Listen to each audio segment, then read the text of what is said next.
That's why I say awake. Awake unto righteousness. Take your stand now. Say to somebody, take your stand. And that's how you are going to resist him.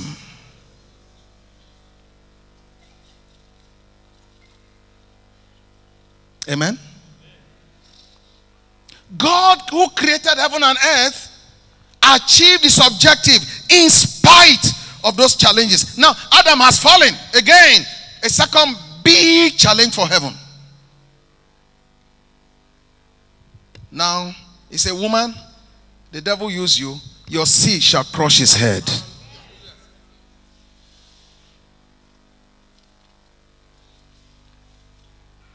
God never run out of plans and strategies. And no one can defeat his own purpose. Lift your hand and say, my purpose cannot be sabotaged. Amen? So God went back into the archives of his strategy. They said, let's create a tribe. We wanted the whole world, everyone created in heaven and earth, to be a tribe unto God. But Satan has blown that plan. Let's create a tribe through whom now the families of the earth shall be saved. There was no tribe called Israel or Jew before. He went to Assyria and looked for a man. And somebody said, why did he favor Abraham so much? I said, maybe he came to my grandfather. My grandfather was not ready to leave his idols. He chose the willing. Didn't America tell you what they call coalition of the willing? He chose the willing. He said, I'm going to separate you from your father's house, the idols in Assyria, the tradition you are used to. I'm going to separate you. I'm going to make you. God doesn't separate you except he's ready to make you. But how many people will stand up for righteousness? And the Bible says Abraham simply believed that God meant what he said.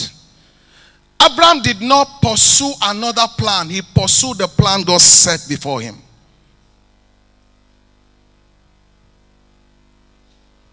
And he began to walk in the land that shall be the land of promise, and didn't even know that was the land of promise. And many times you walk into your promise, and except you are spiritually alive and alert, you may not know it. There are three things I'm going to point out in this regard. Amen? You notice Abraham passed so many landmarks until he pegged his tent on the east side of Bethel, because that's going to be a landmark in the covenant.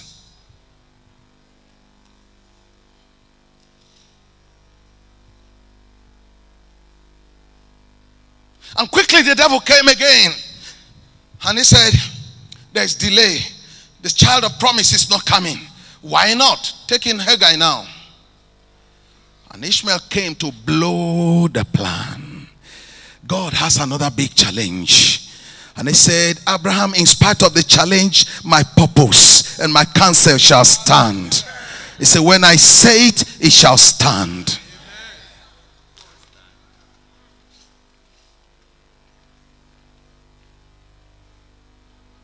The 24th year he appeared.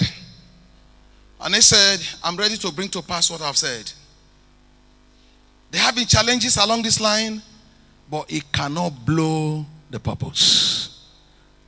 He said, Isaac is ready to come. Why did it take God, who created the whole universe, sea, planets, fish, everything, only 6 days? Why did it take him 24 years to make Isaac? Every purpose has its own season.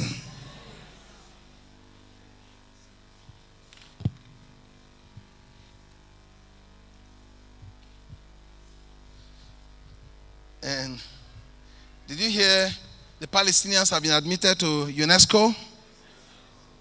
So United Nations is, in spite of Israel, going to give them their own state. Then Palestinians will take Israel to the World Court at Hague and sue Israel for manslaughter, for murder, because they now have a standard standing in the community of the world. And then Israel shall begin to face persecution from all nations of the world. Then Russia and China in conspiracy with Arab leagues. Ezekiel chapter 37, 38, 39. They shall come to lead the army of the world against Israel. But not until the fence was built. About 4, 5, 6, 7 years ago, that fence has been built. And we are still wanting to do church, business as usual, when the owner of the church is almost knocking at the door.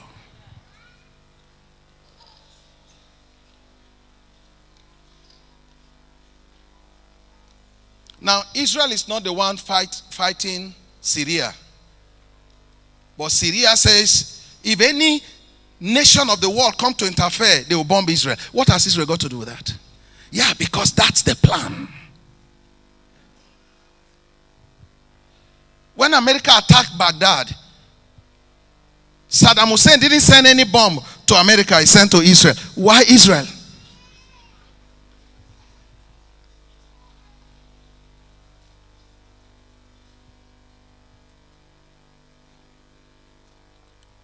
The only thing you got to understand is, if you lose sight of purpose for any little time, Satan can take advantage and cause a delay.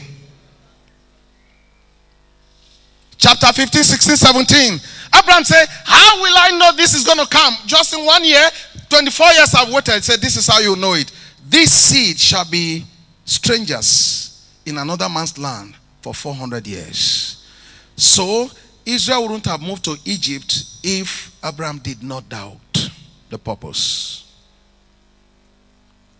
Lift your hand and say, oh God, I won't doubt my purpose.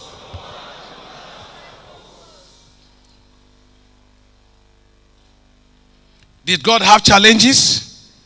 If God, the creator of heaven and earth, had challenges, how do you think you are going to pass through the terrain of challenges? The world, Jesus said, in this world you shall have tribulation. This is the terrain. How do you think you pass through this terrain and not confront challenges? So he said, arise, put on your strength, O Zion, because of all people you are going to be the target.